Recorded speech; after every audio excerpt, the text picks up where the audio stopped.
Can you really hide in a fridge during a nuke? Fallout acts like a kitchen appliance can outsmart atomic physics, so I ran the numbers. A nuke's thermal pulse, pressure wave, and radiation would hit that fridge harder than tax season. The heat alone would cook you, and the shockwave would launch the fridge like discount shrapnel. I tested a steel fridge with simulated heat and overpressure. Structure warped fast, seals failed, interior temps spiked. So the myth busted. I'm Dr. Ruckus Emberpaw, and this is Endgame Experiments.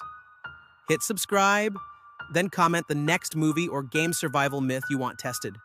Preferably one that doesn't involve me dying inside kitchen furniture.